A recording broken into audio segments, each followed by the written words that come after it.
हाय बच्चों, कैसे आप लोग? आई होप आपकी प्रिपरेशन अच्छी चल रही होगी। सो बच्चों, इस वीडियो में मैं टोटल 14 बहुत अच्छे क्वेश्चंस हैं जो कि एक्टिवेशन एनर्जी केमिकल काइनेटिक्स पे बेस्ड हैं और ये लगभग हर साल आते हैं बच्चों, और ये बहुत अच्छे हैं, आपको बहुत ज़्यादा हेल्प मिलेगी। सो प्लीज़ इसको ढंग से देखें और सब्सक्राइब करें। अगर आपको वीडियो अच्छी लगे लाइक करें, इससे मुझे बहुत हेल्प मिलेगी honestly. Okay, so let's just start. Consider the following plots of log of rate constant यानी log k versus 1/t of three different reactions. The correct order of the activation energy of these reactions is, देखिए k is equals to we know as per Arrhenius जो law है k equals to a into e की power minus EA upon RT। तो ये मैंने क्यों लिखा? ये मैंने इसलिए लिखा है कि दिस इज ओनली आपका फॉर्मूला जो आपको रेट कांस्टेंट, टेम्परेचर, ये देता है भाई, तभी तो ऑर्डर बता पाएंगे। और अगर इसको आप लॉग के कर दो और इधर लॉग ए कर दो और इधर लॉग हो जाएगा तो माइनस EA अपॉन RT हो जाएगा, and this is log at the base of E। Okay, अब हालांकि इसमें बोला नहीं है लेकिन दिस इज अंडरस्टैंडेबल राइट कि लॉग 10 नहीं लिया होगा उसने, और ले भी लोगे तो कुछ फर्क नहीं पड़ेगा, आपकी कैलकुलेशन ही टफ हो जाएगी बस, तो इजी रखो। ओके, अब इसको y is equals to mx plus c से कंपेयर करो तो अगर आप देखोगे ये 1 हो गया तो 1/t, तो 1/t हो गया x, log k हो गया y। तो अगर इसमें हम देखें तो जो स्लोप है is minus EA upon r। अब this is with negative sign. Now negative sign symbolizes, let's just say कि MEA अपॉन R होता तो जो ग्राफ बनता वो थोड़ा सा इस तरह की डायरेक्शन बनता। Now because M है माइनस EA अपॉन RT तो ग्राफ इस डायरेक्शन में बनता है, जो कि सब बन भी रहे हैं। ठीक है, अब देखो जो माइनस साइन है इट्स ओनली सिग्निफाइंग क्या? डायरेक्शन, जो आपको मैं ऑलरेडी अभी बताया कि ये वाला डायरेक्शन बनेगा। उसके बाद में जब आप बोल रहे हो एक्टिवेशन एनर्जी किसकी ज्यादा होगी किसकी बड़े होगी, उसमें हो जाता है आपका मोड, यानी माइनस EA अपॉन RT, यानी इसका modulus. Basically positive value EA upon RT की जिसकी ये E अपॉन R है ना, E अपॉन R की वैल्यू जिसकी ज्यादा होगी।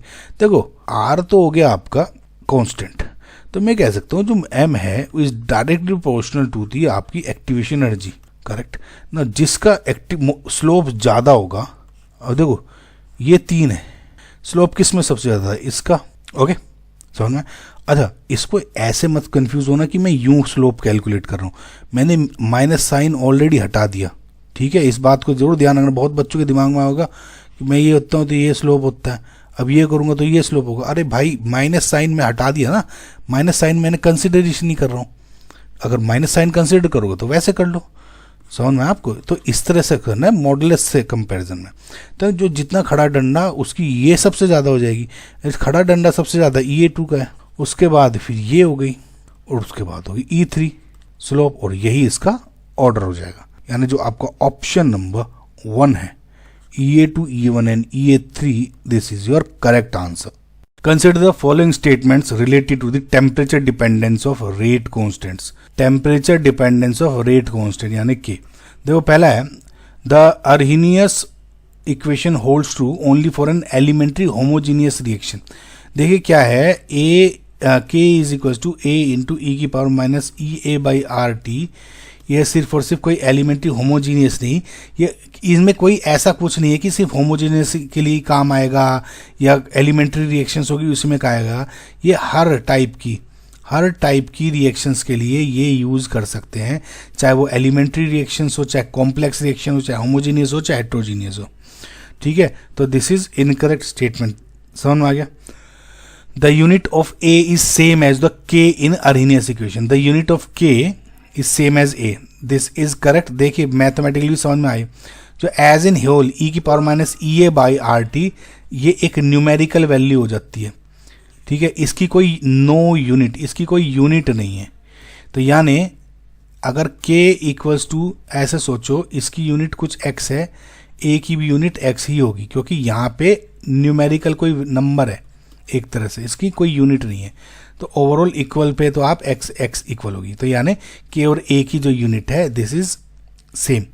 ठीक है, अगला है at a given temperature a low activation energy means a fast reaction. देखिए गाइज ये तो बहुत ही बेसिक चीज़ हो गई। क्यों, देखिए हम जैसे अरेनियस इक्वेशन हम ये पढ़ते हैं, देखिए इस तरह से सपोज ये आप बनाया हमने, आपने देखा होगा कि आरडीएस स्टेप कौन सा होता है, जो कि स्लोएस्ट स्टेप होता है, यानी आरडीएस और कौन सा हो जाता है जिसमें ईए सबसे ज़्यादा होती है, समझना, और ईए जिसमें कम होती है एक्टिवेशन एनर्जी, उसको हम क्या बोलते हो, फास्ट रिएक्शन हो जाती है। जिसमें ईए ज़्यादा होती है वो स्लो रिएक्शन हो जाती है। समझ में आया, तो बेसिक है। तो यानी ए लो एक्टिवेशन एनर्जी, कम लो एक्टिवेशन एनर्जी में क्या है, ये फास्ट रिएक्शन कहलाते हैं। भाई जल्दी से यहाँ पहाड़ को नीचे चढ़ जाता है। हायर एक्टिवेशन जो एक्टिवेशन एनर्जी उसमें पहाड़ को चढ़ने में टाइम लगता है, एक तरह से अगर एक याद करने की ट्रिक समझो तो वो स्लोएस्ट हो जाती है। तो दिस इज करेक्ट स्टेटमेंट। अगला है A and E as used in Arrhenius equation depend on temperature. देखिए दिस इज इनकरेक्ट स्टेटमेंट। तो क्या होता है कि जो ए एंड ई ए हैं वे बेसिकली टेम्परेचर इंडिपेंडेंट होते हैं, दे does not depend upon temperature. मतलब ये है कि किसी भी पर्टिकुलर रिएक्शन के लिए, जैसे ये ई ए है, अगर मैं टेम्परेचर बढ़ा रहा हूँ या घटा रहा हूँ, उसको इसके ई ए पे फ़र्क नहीं पड़ेगा। ये फ़र्क कब पड़ता है, जब उसमें मैं कैटलिस्ट कोई यूज़ कर लेता हूँ। ठीक है, तो कुल मिला के टेम्परेचर इंडिपेंडेंट होता है। उसके बाद when E A is much greater than R T, A and E A becomes interdependent. Again guys this is mathematically भी आप देखोगे दिस इज इनकरेक्ट स्टेटमेंट। ए और जो बेसिकली ई ए है और ए है, इसमें कोई भी इंटरडिपेंडेंस नहीं होती। ये सिंपल एक दो डिफरेंट पैरामीटर्स हैं which are getting used in equation. ये बहुत ज़्यादा भी हो जाएगा तब भी इसका कोई वैल्यू नहीं रहेगा, ऐसा कुछ है ना। समझ में आ मेरी बात, क्योंकि देखो ये बहुत ज़्यादा हो गया तो 1 ऐसा सोचो ई ए अपॉन आर टी बहुत ज़्यादा हो गया, तो ओवरऑल ये 1 की तरफ घुस रहा है ना, 0 की तरफ घुस रहा है। तो कुल मिला के मतलब ये है कि इंटरडिपेंडेंस इनमें दोनों की कोई नहीं है, बस मैथमेटिकल पैरामीटर्स हैं। ठीक है, तो इसमें क्या है आपका जो करेक्ट आंसर हो गया is option number 3, B and C ही करेक्ट होते हैं। नाउ एक ये रिएक्शन दी हुई है A2 प्लस B2 और इक्विलिब्रियम वाली है 2AB, this is forward reaction, this is backward. Now EA for forward and backward reactions are 180 and 200 kJ पर मोल है, तो बस हो गए 180 है, ये हो गए 200 बैकवर्ड के लिए। If catalyst lower activation energy for both reaction by 100, which one of the following statement is correct. Now इसको देखो पहले क्या लिख रहा है, मतलब क्या है इन वैल्यूज का। ये एनर्जी हो गई और ये रिएक्शन कोऑर्डिनेट्स हो गए। अब इसने ये बोला है कि जो EA फॉर फॉरवर्ड रिएक्शन है इज 180। सो इसका मतलब ये हुआ, देखो ये आपका है रिएक्शन ऐसे। अब देखना मैंने यही ग्राफ क्यों बनाया और ये ग्राफ क्यों नहीं बनाया, ये भी आपको समझ में आ जाएगा। वेट करते रहो, थोड़ा टाइम दो। अब ये जो डिस्टेंस है ये हो गई फॉरवर्ड रिएक्शन की, करेक्ट, जो कि हो गई 180। और जो ये बैकवर्ड रिएक्शन है यानी यहां से लेके ये वाली डिस्टेंस, ओके, ये हो गई आपकी 200। ध्यान से देखना, अगर मैं ध्यान से देखो ये बनाता तो ये 180 और ये 200 कैसे होती। भाई ये तो 180 हो कह रहे हो, ये 200 पॉसिबल ही नहीं भाई, लंबी स्टिक ज़्यादा की होगी ना, इसलिए इसकी बनाई है। ठीक है, अब इन्होंने कहा कि अगर कैटलिस्ट आ गया था, अब देखो मैं कैटलिस्ट को इससे बना रहा हूं। कैटलिस्ट क्या करता है, सो कैटलिस्ट करता क्या है, कैटलिस्ट करता है जो रेट ऑफ रिएक्शन है बेसिकली फॉरवर्ड या बैकवर्ड की दोनों की चेंज कर देता है, या कहूं तो ज्यादातर फास्टर कर देता है। अब इस केस में देखोगे तो इसने क्या कहा था, 100 किलो जूल से लोअर कर दी। If catalyst lower EA by for both reaction by 100। ठीक है, अब देखो, अच्छा इसको देखने से पहले अभी देखो ये था A एंड ये B, तो डेल एच ऑफ रिएक्शंस अगर आप देखोगे A B मत मानो, चलो ये X मान लो और ये Y, क्योंकि ये A B है, ये हो गया X और ये हो गया Y। तो चेंज इन एंथैल्पी या चेंज ऑफ डेल एच की वैल्यू क्या आ जाएगी, डेल एच की वैल्यू हो जाएगी, देखो ये वाली वैल्यू बाय रिएक्टेंट की और हीट और प्रोडक्ट की हीट, ये कैसे निकालोगे? 200 माइनस 180 यानी 20। समझ में आया? अब ये कैसे हुआ देखो, एक बार ध्यान से देखो, दिस इज एक्सोथर्मिक। अगर इसका साइन पूछेंगे आपसे, पहले तो डेल एच हो गया 20, लेकिन अगर इसका साइन पूछेंगे तो साइन कैसे बताओगे? देखो, when del H is less than 0, इसका मतलब क्या होता है कि जो प्रोडक्ट की एनर्जी है इज लेसर, ये। और जब डेल एच ग्रेटर देन 0 होता है, प्रोडक्ट की एनर्जी हायर होती है, यानी एंडोथर्मिक रिएक्शंस। ये क्या है? एक्सोथर्मिक रिएक्शन हो गई, यानी नेगेटिव हो जाएगा। समझ में आया? बस ये है, अगर आपको दिख रहा होता तो। अब इसने क्या किया? लोअर कर दिया ने। अब ये बाई 100, ये अब ये देखोगे, गौर से देखो, एक्स की भी उतनी है अभी भी एनर्जी, वाई की भी उतनी एनर्जी, यानी एक्स ये और वाई, बस ये जो डिस्टेंस है ये 100 कम कर दिया। यानी अब ये वाली जो डिस्टेंस है ये 80 हो गई भाई। फॉरवर्ड जो है, अब पहले उसे 180 वाला पहाड़ करना था प्रॉपर, अब फॉरवर्ड को सिर्फ 100 है ना, ये तो 180 माइनस 80 का पहाड़ करना है। इधर 200 माइनस, इस बार इसको पहले 200 का करता था, अब ये कितनी हो गई? जितनी भी बैठेगी 200 माइनस 100 को। समझ में आया? अब इसको क्वेश्चन को देखो, catalyst does not alter the Gibbs energy change of a reaction. This is correct statement. मैंने बताया था आपको कि गिब्स एनर्जी चेंज की वैसे कि सिर्फ और सिर्फ ये रेट को अफेक्ट करता है कि वेदर रिएक्शन स्पॉन्टेनियस होगी, नॉन स्पॉन्टेनियस होगी, या स्पॉन्टेनियस को नॉन स्पॉन्टेनियस बनाना, नॉन स्पॉन्टेनियस को स्पॉन्टेनियस बनाना। क्योंकि गिव energy del H whether less than 0 है, वेदर इक्वल टू 0 है, वेदर ग्रेटर देन 0 है, डिसाइड करता है ना आपका स्पॉन्टेनिटी एक्विलिब्रियम, तो ये नहीं अफेक्ट करता। Catalyst can cause non spontaneous reactions to occur, यानी नॉन स्पॉन्टेनियस को स्पॉन्टेनियस कर देना। अगेन वही मैंने अभी आपको बताया, गलत है कि गिब्स एनर्जी को ही जब चेंज नहीं करता तो नॉन स्पॉन्टेनियस को स्पॉन्टेनियस नहीं कर पाएगा। The enthalpy change of the reaction is +2 kilojoule per मोल। मैंने आपको क्या बताया? दिस इज आपकी एक्सोथर्मिक रिएक्शन, क्योंकि प्रोडक्ट की एनर्जी कम है यहां पे, तो माइनस साइन जरूरी था, तो ये प्लस लिखा है, तो इसका मतलब ये गलत हो जाएगा, माइनस है। समझ में? The enthalpy change for the catalyst reaction is different from the uncatalysed reaction. जो बोल रहा है कि जो ये एंथैल्पी चेंज थी, जब मैंने पहले, जब ये विदाउट कैटलिस्ट ये वाली पाथ जो फॉलो कर रहा है उसमें डिफरेंट, और इस वाले पाथ में डिफरेंट है। गलत है ना भाई? ये वाला पोर्शन चेंज करता है, ये वाले पोर्शन नहीं तो सेम है। दिस इज डिफरेंट लिखा था, दिस इज ऑल्सो इनकरेक्ट। यानी जो करेक्ट आंसर आ गया आपका option number 1। The number of correct statements from the following is. Okay बच्चों, इस क्वेश्चन में जो केमिकल काइनेटिक्स का जो अर्हीनियस इक्वेशन है उसके बारे में कुछ चीज़ें पूछी गई हैं, जो कि रिएक्शन रेट और टेम्परेचर के बीच का रिलेशन होता है। तो हमें 4 स्टेटमेंट्स दिए हुए हैं और हमें करेक्ट बताना है कि इनफैक्ट इनकी काउंटिंग बतानी कितने करेक्ट है। तो सबसे पहले आप ये देखो कि अर्हीनियस इक्वेशन क्या होती है। It is K is equal to A into ई की power minus E A upon R T. K is क्या? Rate constant, A is Arrhenius frequency factor, E is activation energy, R is gas constant and T is absolute temperature. Now, first is larger the activation energy, smaller is the value of the rate constant. Now, जब इस EA की value यानी activation energy की value मेरी increase हो रही है, तो जो negative component minus EA upon RT, इसका अगर मैं मैग्नीट्यूड लूँ, नेगेटिव को इग्नोर करूँ, तो इस पूरे की वैल्यू इंक्रीज हो जाएगी।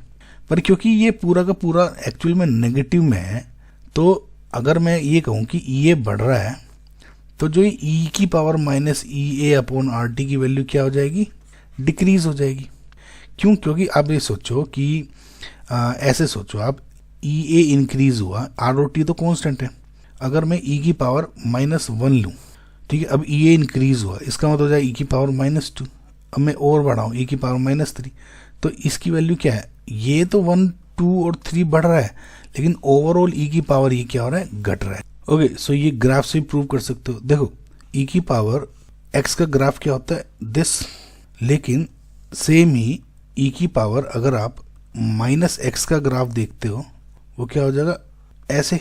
समझ आ रहा है? तो यानी अगर देखो, जैसे जैसे x की वैल्यू बढ़ रही है, ओवरऑल E की पावर जो -x है उसकी वैल्यू डिक्रीज हो रही है ना। आपको आई होप समझ में आ गया होगा, है ना? तो जब अगर ये पूरी ओवरऑल वैल्यू इसकी घट रही है और ये A कांस्टेंट है, तो K भी बेसिकली घट रहा है ना, समझ रहे हो। तो इसका मतलब क्या हुआ कि अगर ई ए एक्टिवेशन इंक्रीज हो रही है तो जो रेट कांस्टेंट की वैल्यू डिक्रीज हो रही है, and this is correct statement. Next is the higher is the activation energy, higher is the value of the temperature coefficient। देखो टेम्परेचर कोफिशिएंट ये वो रेशियो है जिससे हम रेट कांस्टेंट के बदलाव को देखते हैं जब टेम्परेचर 10 डिग्री सेंटीग्रेड से आगे बढ़ता है। मतलब जो टेम्परेचर कोफिशिएंट यानी म्यू की वैल्यू हो जाती के टी प्लस 10 डिवाइड बाई के टी। नाउ इसका एक रिलेशन है अरेनियस इक्वेशन से। जब हम टेम्परेचर 10 डिग्री सेंटीग्रेड से आगे बढ़ाते हैं तो रेट में चेंज कितना आएगा ये ये पर डिपेंड करता है। अरेनियस इक्वेशन से हमें ये पता चलता है कि जो ज़्यादा ये वाली रिएक्शंस हैं वे टेम्परेचर चेंज के लिए ज़्यादा सेंसिटिव होती है। यानी अगर ये आपका हाई है तो 10 डिग्री टेम्परेचर बढ़ाने पर के की वैल्यू में ज़्यादा बड़ा जंप आता है, समझ में। और अगर ये कम है तो 10 डिग्री टेम्परेचर बढ़ाने पे जो के की वैल्यू उसमें थोड़ा कम चेंज आएगा, समझ में। यानी जो ज़्यादा ये वाली रिएक्शन है दे आर हाई सेंसिटिव। सो अगर ये ज़्यादा है 10 डिग्री सेंटीग्रेड बढ़ाया तो के में ज़्यादा जंप आया, इसका मतलब क्या है कि जो के टी प्लस 10 है वो ज़्यादा आएगी। भाई टी प्लस 10 में जंप आ गया ना, पहले के टी कुछ और था, अब 10 डिग्री टेम्परेचर आपने बढ़ा दिया, उस पर के जो आया पहले कम है ये पे, अब ये ज़्यादा है तो इसकी वैल्यू ज़्यादा आ गई। ऐसे सोचो इसको, के टी की वैल्यू फिक्स है मेरी 10 सपोज दोनों केसेस में। अब ये एक नॉर्मल ई है तो इसमें सपोज ऐसे मानो ये है आपका 10, लेट जस्ट अज्यूम, लेकिन ई मैंने बहुत बढ़ा दी तो अब के और 10 डिग्री टेम्परेचर पर बढ़ाया तो इसमें सोचो 12 हो गया, लेकिन इसमें ज़्यादा जंप आएगा तो सोचो 20 हो गया। ये आगे समझ में आ गया। तो ये 20 ओवरऑल वैल्यू टेम्परेचर कोफिशिएंट की भी ज़्यादा बढ़ गई। तो इसका मतलब क्या है, ये जितना ज़्यादा होगा तो जो टेम्परेचर कोफिशिएंट है वो भी ज़्यादा होता है यूजुअली, जनरल केस में बता रहा हूँ। तो this is also correct statement. Okay, statement C है at lower temperatures increase in temperature causes more change in the value of K than at high temperature। Okay, ये भी जो अरेनियस इक्वेशन के डिफ्रेंशिएशन से आता है। मतलब देखो वी नो कि K is equal to A into ई की power minus E A upon R T. तो अगर मैं दोनों तरफ लॉग ले लूँ ln K यानी ln A minus E A upon R T, we take differentiation यानी D ln K at D T, तो ये क्या हो जाएगा तो 0 और ये क्या हो जाएगा E A upon R T square. भाई ई अपॉन आर तो कांस्टेंट है, 1 अपॉन टी का ले लिया आपने डिफ्रेंशिएशन, तो ये हो गया आर टी स्क्वायर। अब इसको अगर मैं ऐसे करूं कि d ln K E A upon R, ये तो कांस्टेंट है, इसको रख लो बाहर, d T upon T square. अच्छा एक चीज़ देखो, अगर टी स्क्वायर कम है, if T square is small या लेस, ये छोटा, तो क्या होगा, ये छोटा है तो E A upon R T square की वैल्यू, ये कम है तो इसकी ओवरऑल की वैल्यू ज़्यादा होगी। लेकिन टी स्क्वायर इज लार्ज तो ये ई A upon R T square की वैल्यू क्या होगी, स्मॉल। ठीक है, अब देखो एट लो टेम्परेचर, यानी लो टेम्परेचर है यानी ये छोटा है तो इसकी वैल्यू क्या होगी, ज़्यादा होगी। ध्यान देना ज़्यादा है, इसकी मतलब ये वैल्यू इज मोर। ओके, ध्यान देना। So T D ln K is equal to कोई मोर वाली लार्ज वैल्यू, ऐसे करता हूँ इसको, लार्ज लिखता हूँ, मैं कंपेयर करूँगा आपको समझ में आ जाएगा, large into d T.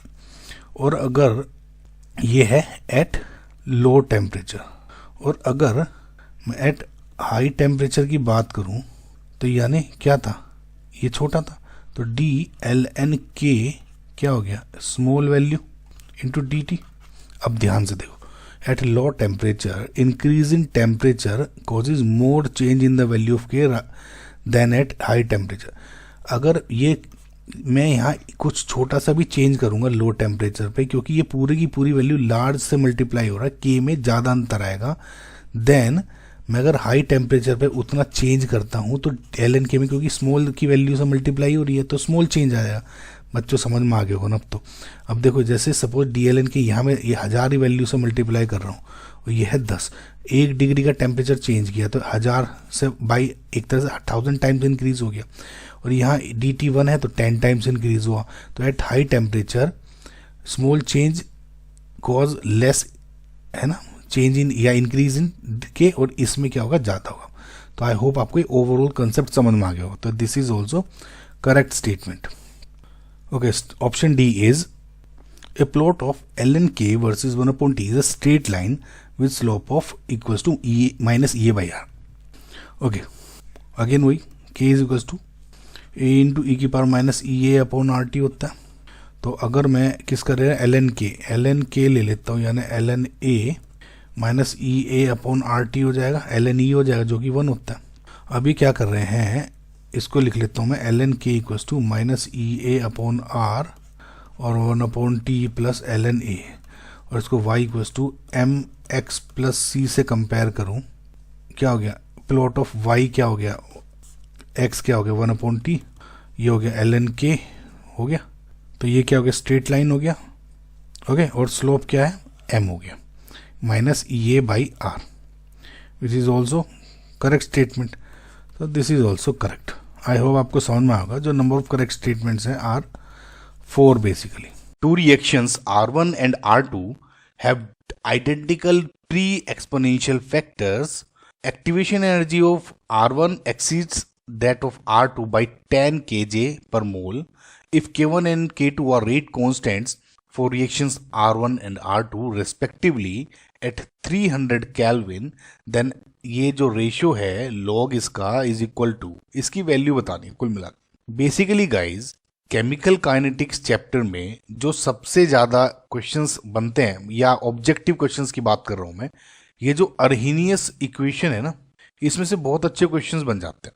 In fact जो थ्योरेटिकल क्वेश्चन बनते हैं ना, कि टेम्परेचर डिपेंडेंसी के जो क्वेश्चंस आते हैं कि एक्टिवेशन एनर्जी पे क्या फ़र्क पड़ेगा, कि रेट कांस्टेंट पे क्या फ़र्क पड़ता है अगर टेम्परेचर चेंज करूँ या ईए चेंज करूँ एक्टिवेशन एनर्जी, या ये जो प्री एक्सपोनेंशियल फैक्टर होता है ए, या स्टेरिक फैक्टर चेंज कर दूँ। आपके ये टर्म्स सुने हुए होंगे या नहीं भी होंगे तो कंफ्यूज मत हो, हम अभी पूरी वीडियो में इसमें देख चुके होंगे ये जब आप खत्म करेंगे, राइट। तो मैं आपको ये बताना चाह रहा था कि इस टॉपिक पे है ना बहुत क्वेश्चन बनते हैं, तो ये बहुत इंपॉर्टेंट टॉपिक है ना।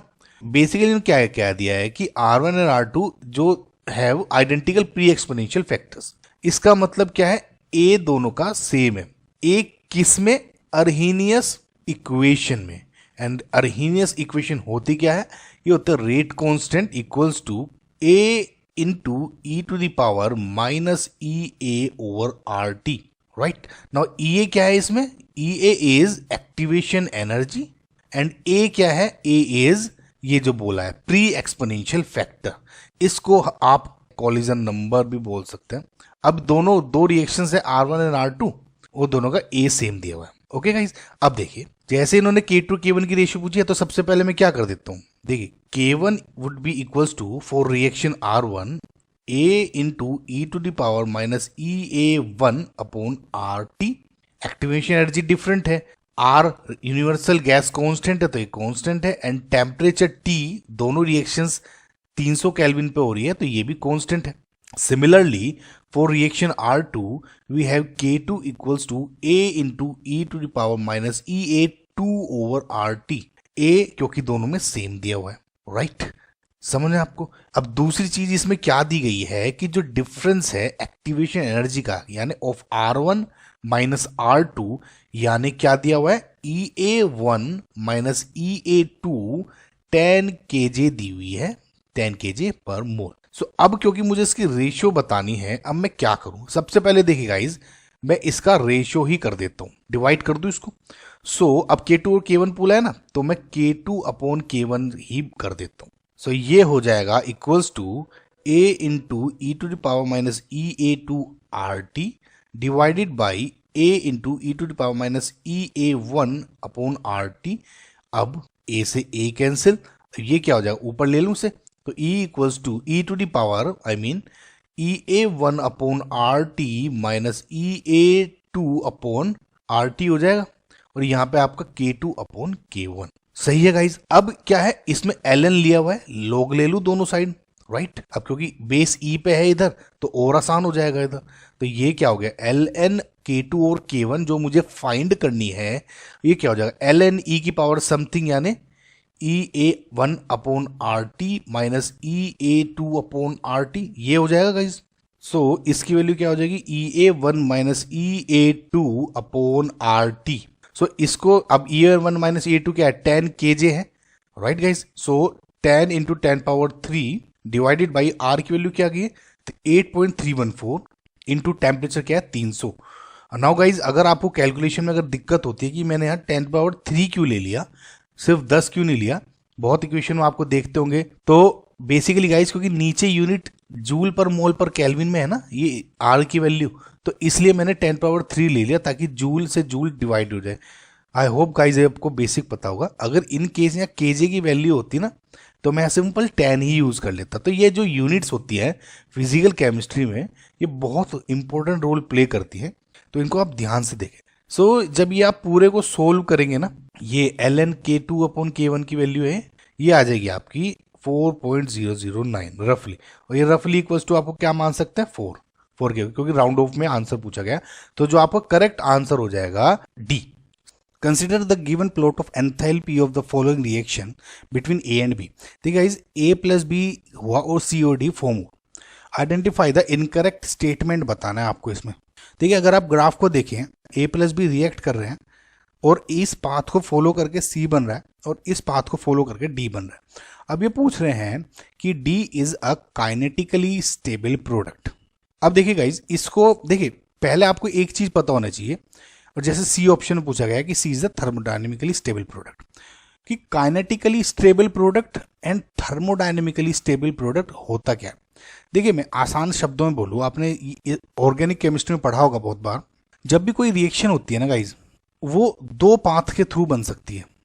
मोस्टली जो रिएक्शंस हैं, सभी नहीं, एक तो होता है फास्ट मेथड, फास्ट समझ रहे हैं, मतलब कम टाइम में जिसमें टाइम कम लग रहा है, और एक मेथड होता है जिसमें टाइम तो बहुत ज़्यादा लग रहा है, समझ रहे हैं, वो स्लो रिएक्शन होती है।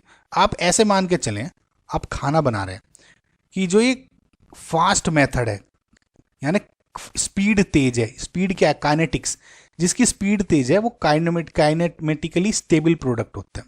मतलब ये बनता जल्दी है लेकिन स्टेबिलिटी इसकी कम होती है, समझ रहे, ये ऐसा आप जल्दी बना देंगे, स्टेबिलिटी कम है। जैसे फास्ट फूड है, कि फास्ट फूड क्या हो गया कि बनता जल्दी है लेकिन पेट में उसकी जो स्टेबिलिटी होगी या हमारी जो हेल्थ की स्टेबिलिटी होगी वो थोड़ा कम होती है। आप इसको ऐसे समझ लें।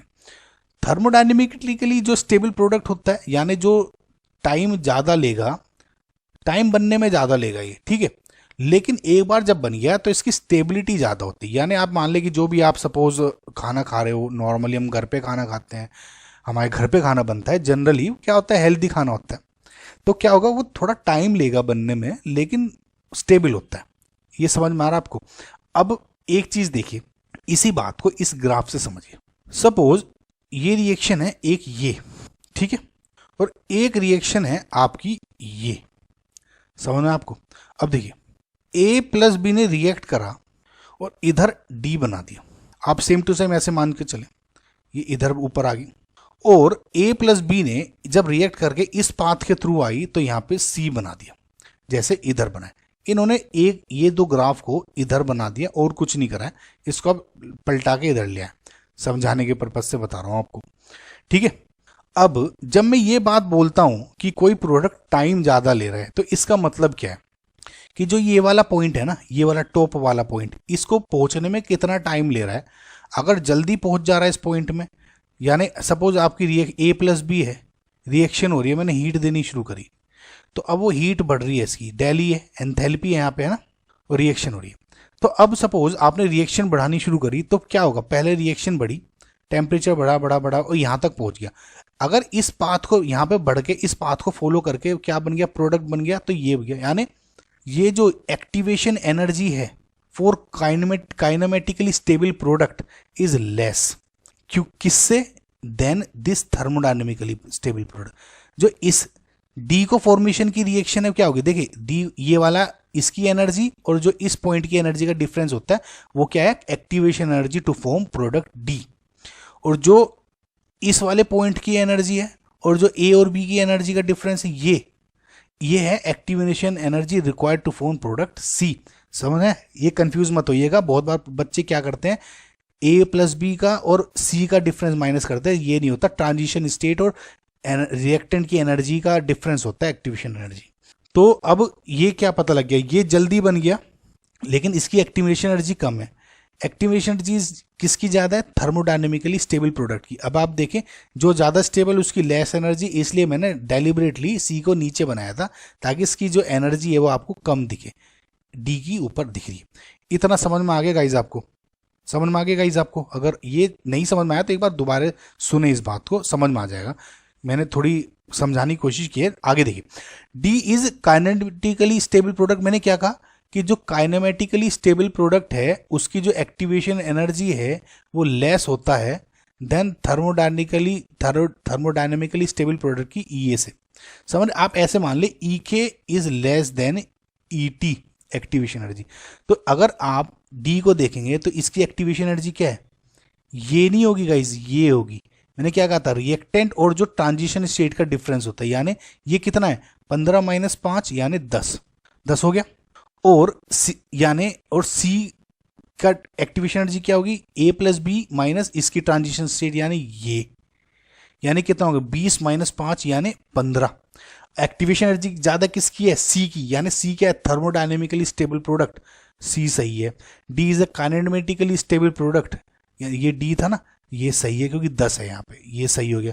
समझ में आ गया इस आपको इतना। अब बी ऑप्शन देंगे, formation of A plus B forms from C has highest enthalpy of activation. अब ये कह रहा है कि चलो ठीक है, ये तो आपने मान लिया। अब ये यूं कह रहे हैं कि सपोज मैं सी से ए प्लस बी बना रहा हूं, कह दिया कि सी को डिकम्पोज कर दिया और प्लस बी बन गया, कुछ ऐसे। वो कह रहे हैं अगर मैं सी से ए प्लस बी बनाऊं या डी से ए प्लस बी बनाऊं, किस पाथ पे एक्टिवेशन एनर्जी ज्यादा होगी या एंथैल्पी ऑफ एक्टिवेशन ज्यादा होगी, एक ही बात है ना। अब देखिए सी से अब ए प्लस बी बना रहे हैं तो डिफरेंस इस बार क्या होगा, सी रिएक्टेंट है तो रिएक्टेंट और ट्रांजिशन स्टेट की ये हो गई। ये क्या है डिफरेंस, 20 माइनस 0 यानी 20। अगर आप डी से बनाएंगे तो रिएक्टेंट और एक्टिवेशन एनर्जी ये कितना हो गया 15 माइनस 10 यानी 5, तो ऑब्वियसली ये ज़्यादा ही होगी। इसमें भी ए प्लस बी से जब आप सी बना रहे थे तो ये क्या था 15, ए प्लस बी से डी बना रहे थे तो ये क्या था आपका 10। तो 5, 10, 15 और 20 में ज़्यादा क्या हो गया, ये ज़्यादा हो गया ना, तो ये भी सही आंसर है। अब पूछा है activation enthalpy to form C is 5 kg per mole less than that to form D. ये कह रहे हैं कि सपोज अगर मैं जो ए प्लस बी से डी फॉर्म किया या ए प्लस बी से सी फॉर्म किया, उसकी जो एक्टिवेशन एनर्जी है वो 5 kg पर मोल लेस है देन टू फॉर्म डी। क्या ये सही है, देख लीजिए दोबारा से। ये कितना है 15, ये कितना है 10। ज़्यादा किसकी है, डिफरेंस तो 5 हो गया, ज़्यादा किसकी है, सी की ज़्यादा है, कम नहीं है। समझना, तो यहाँ लेस ही होना चाहिए था, मोर होना चाहिए था सही होने के लिए, लेकिन क्योंकि यहाँ पे लेस है तो आपका करेक्ट आंसर नहीं है, ये आपका ये डी गलत हो गया। अब देखिए क्वेश्चन ने पूछा क्या गया था, इनकरेक्ट स्टेटमेंट पूछा गया था, तो इसका मतलब इनकरेक्ट स्टेटमेंट है, तो हमारा करेक्ट आंसर क्या है, ऑप्शन डी। समझ में आ गया ना, स्टेटमेंट्स ये सही है, स्टेटमेंट ये गलत है और गलत स्टेटमेंट ही पूछा था। Reactant A converts to product D through the given mechanism okay with the net evolution of heat. Net जो है ओवरऑल हीट इवॉल्व कर रही है, यानी डेल एच क्या है लेस देन 0। कुल मिला के ये एक्सोथर्मिक रिएक्शन है ओवरऑल, ठीक है। तो अब इसमें अगर आप गौर से देखोगे, क्योंकि एक मल्टी स्टेप रिएक्शन है, ग्राफ पूछा हुआ है, तो ए से आप पहले आ रहे हो बी में, फिर बी से सी में आ रहे हो एंड सी से फिर डी में आ रहे हो। अब इसने कहा है जो इंफॉर्मेशन दी ए टू बी, ये है स्लो रिएक्शन और बाकी की दोनों जो रिएक्शंस हैं वे है फास्ट।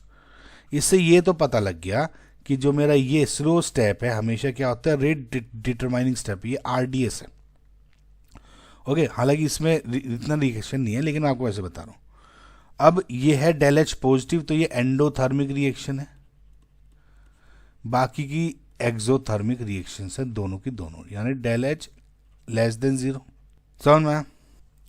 अब ये देखो क्योंकि ये स्लोएस्ट स्टेप है तो जब आप ग्राफ बनाओगे, ठीक है, मैं बनाता हूँ, तो जैसे ये हो गया A और लेट जैसे यहाँ कहीं D हो गया, तो अब जब A से B में आ रहे हो, ये एनर्जी अब देखो ये एंडो है, यानी अगर इसकी x अमाउंट ऑफ लेट जैसे एग्जाम्पल इसकी 5 kJ एनर्जी है पर मोल, तो इसकी 5 से ज़्यादा है, 7 8 6 कुछ भी, क्योंकि एंडोथर्मिक रिएक्शन है, इसकी एनर्जी प्रोडक्ट की ज़्यादा है, समझ में।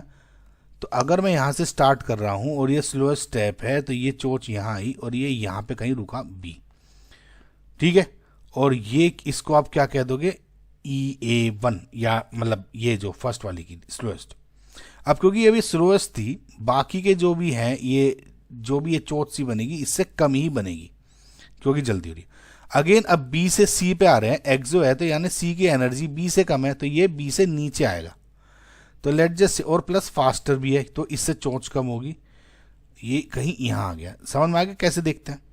And same goes for C to D, अब और एक्सो यानी D की एनर्जी इससे भी कम है, तो ऐसे D नीचे, ये नीचे है ना। अच्छा, बहुत स्टूडेंट्स को कंफ्यूज हो सकता है कि ये वाली जो ये है, मैंने इससे ऊपर क्यों नहीं ली, मतलब अगर मैं ये डायरेक्शन ऐसी है और ये है, तो हो सकता था इसको ऐसे भी ले सकता था, इट इज़ ऑल्सो पॉसिबल, तो ये दिक्कत नहीं है, बस अपने ऑप्शंस को देखने। अब इसमें पहले एक ऑप्शन को देखोगे अगर, तो अपना ट्रेंड मैच कर रहा है ये वाला, कौन से वाला, देखो पहले इंक्रीज करी, ये है, फिर ये आई, प्रोडक्ट की एनर्जी कम है, यस, फिर और कम आई, D की सबसे कम, मैच कर रही है, तो अभी तो ऑप्शन नंबर 1 आपका करेक्ट आंसर दिख रहा है। इसमें अगर देखोगे तो जो A की एनर्जी है वो कम है देन D, ओवरऑल एंडोथर्मिक हो गई है, एक्सो हो गए, तो मुझे आगे देखने की ज़रूरत ही नहीं है। इसमें A की D कम है, लेकिन देखो इसमें ये स्लोएस्ट स्टेप नहीं दिख रहा है क्योंकि चोंच कम है, ये कहीं ऐसे कुछ होनी चाहिए थी, तब शायद ये ऑप्शन की कैटेगरी में आ सकता था, लेकिन अभी नहीं है, समझ में आया। सिमिलरली इसमें ये A कम है, एंडो हो जाएगी, ये कम है, तो आई होप गाइज आपको समझ में आया होगा, ये वाला इन्होंने कंसिडर ही नहीं किया, सिंपल यही ऑप्शन बना दिया।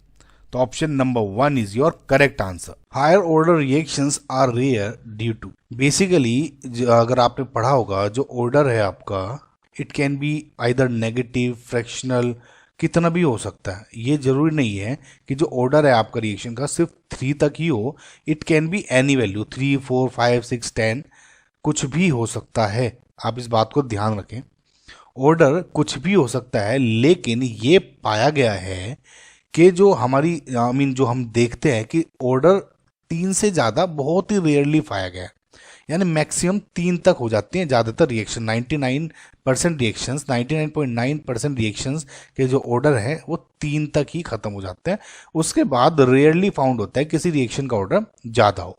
इट इज़ पॉसिबल, ये याद रखिएगा, ये नहीं है कि नहीं हो सकती। इस क्वेश्चन में ये पूछा गया है कि ऐसा क्यों है कि बस 3 से ज़्यादा जो ऑर्डर है वो रेयरली पॉसिबल होता है, बहुत ही कम पॉसिबल होता है।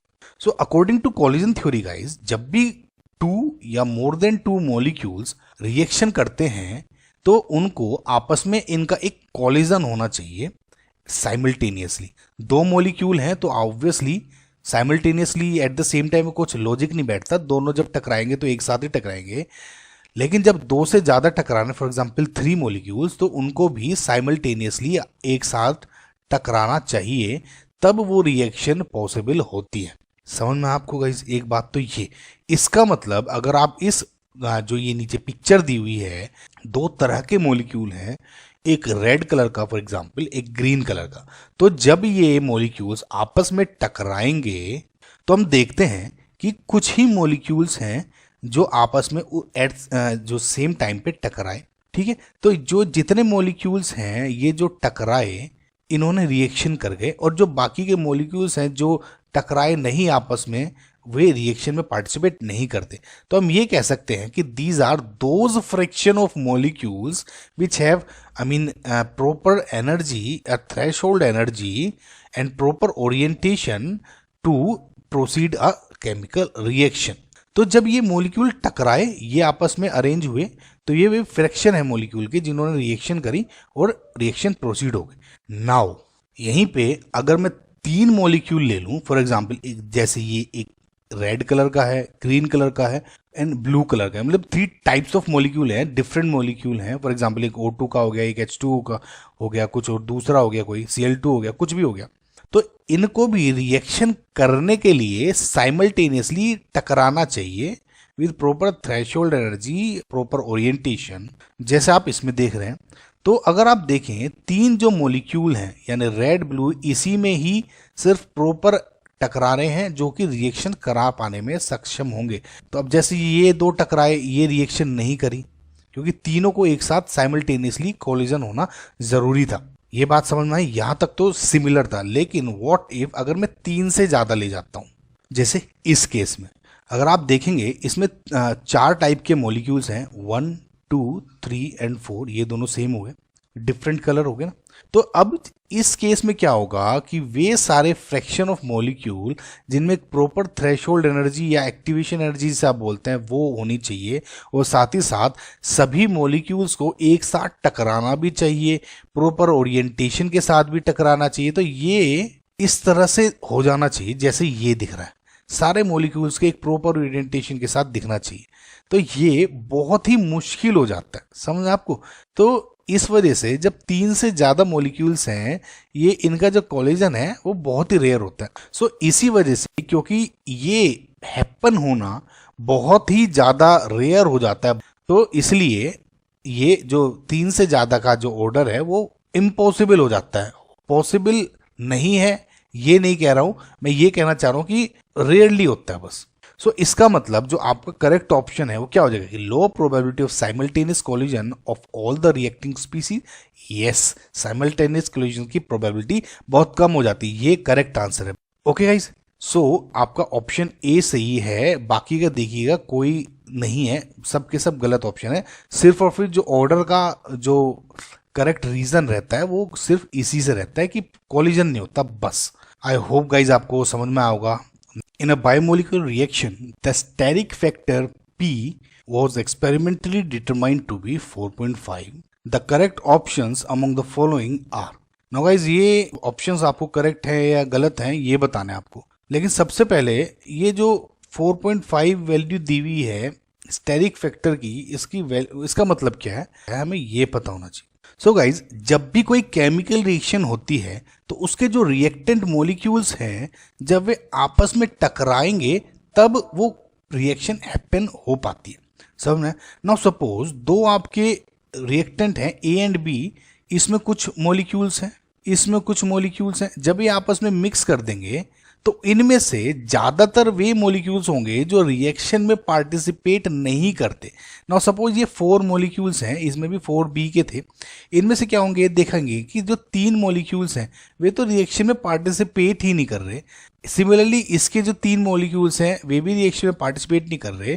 कुल मिला के सिर्फ एक तो इसका ये और इसका ये मॉलिक्यूल आपस में रिएक्शन कर रहे हैं जो कि एक्चुअल में रिएक्शन को हैपन करवा रहे हैं। नाउ इसका मतलब क्या है, ये जो बाकी के मॉलिक्यूल्स है ये क्यों नहीं कर पाए रिएक्शन में participate. So basically in order to कि कोई रिएक्शन हैपन हो व्हेन 2 मॉलिक्यूल्स कोलाइड, उन मॉलिक्यूल्स को 2 ऐसे बैरियर्स हैं जिनको क्रॉस करना पड़ता है, 2 ऐसे बाधाएं हैं जिसको कूद के आगे जाना पड़ेगा। जो उस रेस में जीत जाते हैं मॉलिक्यूल्स, वे आप क्या कह देते हैं कि रिएक्शन में पार्टिसिपेट करेंगे। इन 2 बैरियर्स को बोलते हैं आप, एक तो होता है एनर्जी बैरियर, एक होता है इसका ओरिएंटेशन बैरियर। एनर्जी बैरियर का क्या मतलब है, देखिए अगर मैं एक ग्राफ बनाऊं फ्रैक्शन ऑफ मॉलिक्यूल्स जो कोलाइड कर रहे हैं सभी मॉलिक्यूल्स के, और ये एनर्जी का, तो मैं ये देखता हूं कि जो ये डार्क में मॉलिक्यूल्स है, यानी जो मॉलिक्यूल्स जैसे ये कोई भी आ सकते हैं, वे मॉलिक्यूल्स उतने नंबर ऑफ मॉलिक्यूल्स जिनकी एनर्जी इस पॉइंट से ही, इसको ये बोल दूं एक्टिवेशन एनर्जी, ये क्या है एक्टिवेशन एनर्जी की लाइन है, थ्रेशोल्ड एनर्जी बोलते हैं उसको आप। वे मॉलिक्यूल जब इस एनर्जी को क्रॉस कर देंगे, यानी जिन मॉलिक्यूल से बाहर एटलीस्ट इतनी एनर्जी है, वे रिएक्शन में पार्टिसिपेट कर पाएंगे। यानी जब मैंने भी बताया उन 4 मॉलिक्यूल में से 3 मॉलिक्यूल ऐसे हो सकते हैं जिनके पास एनफ एनर्जी थी नहीं रिएक्शन हैपन कराने के लिए, समझना। तो ये एटलीस्ट इतनी एनर्जी, क्योंकि एनर्जी इधर बढ़ रही है ना, तो इससे ज़्यादा ही होनी चाहिए, इतनी या इससे ज़्यादा एनर्जी, तब वो रिएक्शन हो सकती है। ये तो हुआ आपका एनर्जी बैरियर। ना ओरिएंटेशन बैरियर का मतलब क्या है? फॉर एग्जाम्पल कि जैसे ए और ए रिएक्शन हो रही है, ये दो मॉलिक्यूल है A2 का और ये B का है, तो जब ये रिएक्शन कर रहे हैं फॉर एग्जाम्पल इस तरह से प्रॉपर, ए ने बी से टकराए, रिएक्शन हो गई, ए बी बना दिया, समझना। यानी एक मॉलिक्यूल था ए का, जब ये जुड़े तो A B plus A B इस तरह बना दिया। ये जो ओरिएंटेशन है कि दो मॉलिक्यूल आपस में इसी डायरेक्शन में टकराएंगे तभी रिएक्शन होगी, ये इस तरह से कुछ ही मॉलिक्यूल्स होते हैं जो कि टकरा पाते हैं, जो अभी मैं आपको पहले क्वेश्चन में बताया था। फॉर एग्जांपल इसी क्वेश्चन में, इसी एग्जांपल में मैं अगर आपको ये समझाऊं कि फॉर एग्जांपल ए ने बी को ऐसे टकराया, क्या रिएक्शन होगी? नहीं होगी, क्योंकि प्रॉपर ओरिएंटेशन नहीं है, वो यहाँ होना चाहिए था। समझ पा रहे होंगे गाइज, आई होप। तो ये दो तरह के जो बेसिकली बैरियर है, इनको क्रॉस करेंगे तभी होगा। सो जब इन दोनों बैरियर्स को आप कंसिडरेशन में लेते हैं, तो जो आपका रेट होता है वो 2 यूनिट से जुड़ के बन जाता है, Z into F. Z represent collision frequency, यानी कितने जो मॉलिक्यूल्स हैं वे आपस में टकरा के रिएक्शन बना रहे हैं। F होता है आपका जो फ्रैक्शन उन मॉलिक्यूल्स का, ये जो है ये F रिप्रेजेंट करता है कि जिन पे एनफ एनर्जी है जो कि रिएक्शन करा पा रहे हैं, ये F की वैल्यू बेसिकली जब आप अरेनियस इक्वेशन देखते हैं e⁻ -EA/RT एक्चुअली यही होता है। ये तो हो गया गाइज एक बात। अगर अब मैं इसमें स्टेरिक फैक्टर भी लगा दूं, यानी जो ओरिएंटेशन वाला मैंने आपको ऑर्डर लगाया था, इसको ओरिएंटेशन वाले को भी जोड़ दूं, तो यहाँ पे PZ इंटू एफ हो जाता है। यानी ये Z क्या था कि टकरा रहे हैं कितने, देखिए ओरिएंटेशन बैरियर वो तो है ही, लेकिन कुल मिला के 3 चीजें होनी चाहिए। एक तो मॉलिक्यूल को टकराना चाहिए, कुछ मॉलिक्यूल जैसे 2 मॉलिक्यूल है, ये हो सकता है कि ये सिर्फ ये 2 मॉलिक्यूल टकराए, ये टकराए ना, तो ये कितने टकरा रहे हैं वो ये Z रिप्रेजेंट कर रहा है। क्या इन मॉलिक्यूल पास एनफ एनर्जी है, वो ये रिप्रेजेंट कर रहा है। क्या ये प्रॉपर ओरिएंटेशन से टकरा रहे हैं, वो ये P रिप्रेजेंट करता है। आई होप गाइज ये चीज आपको समझ में आई होगी। नाउ इस चीज को अगेन कंसिडरेशन में लेके अरेनियस इक्वेशन मॉडिफाई की गई, और मॉडिफाई करके की वैल्यू क्या होगी, equals to P into A into e⁻ EA/RT। P क्या है? स्टेरिक फैक्टर को रिप्रेजेंट करता है, A इंटू e⁻ ये आपका जो नॉर्मल अरेनियस इक्वेशन होता है। सो अब आप पहला अगर ऑप्शन देखेंगे कि the activation energy of the reaction is unaffected by the value of steric factor, क्या ये ट्रू है? यस ट्रू है, क्योंकि इनफैक्ट स्टेरिक फैक्टर ये है, कोलिजन कितने कर रहे हैं ये फैक्टर हो गया, एंड क्या उनके पास इफेक्टिव एनर्जी है यानी एक्टिवेशन एनर्जी है, ये 3 फैक्टर हो गए। ये 3 फैक्टर जब जुड़ेंगे तब कोई रिएक्शन होगी, इंटरलिंक्ड नहीं है। इसका मतलब एक्टिवेशन जो एनर्जी है मेरी अनअफेक्टेड है कि स्टेरिकली वे प्रॉपरली अरेंज्ड हैं कि नहीं। समझ में आपको गई? ये पॉसिबल है कि मेरे पास एनफ एनर्जी है मॉलिक्यूल्स के पास, लेकिन प्रॉपर ओरिएंटेशन ना होने की वजह से भी ये जब टकराए तो रिएक्शन ना हो। समझ में आपको guys? And hence vice versa की स्टेरिकली अरेंज्ड हैं लेकिन एनर्जी नहीं है, तो बेसिकली ये इंटरलिंक्ड नहीं है।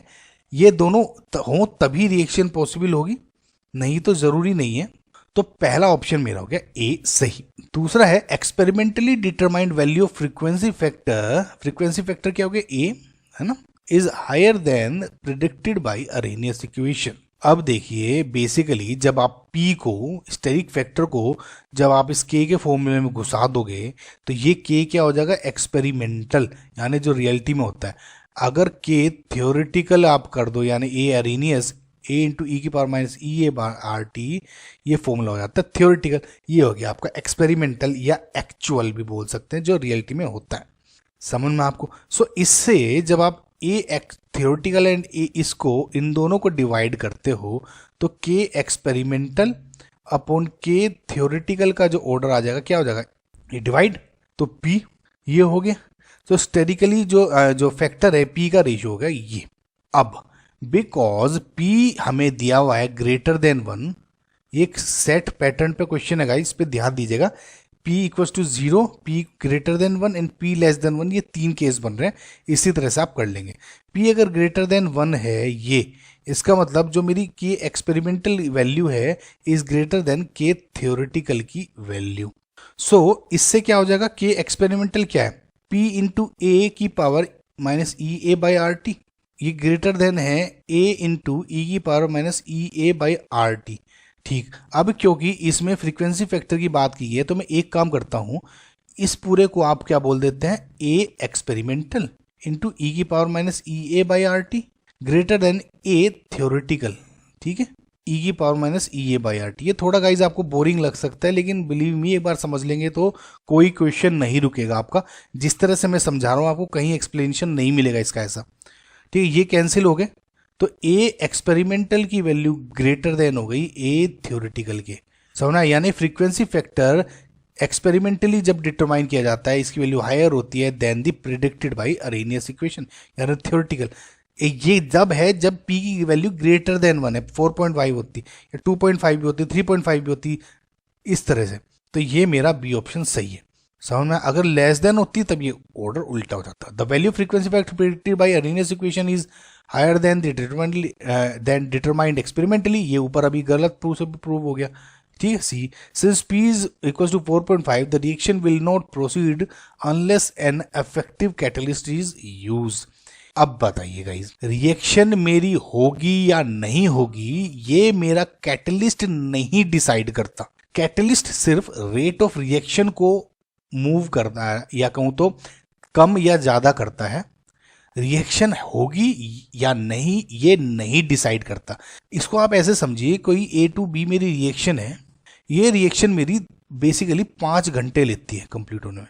मैंने पॉजिटिव कैटलिस्ट डाला तो ये सपोज 10 मिनट में हो गई रिएक्शन कंप्लीट।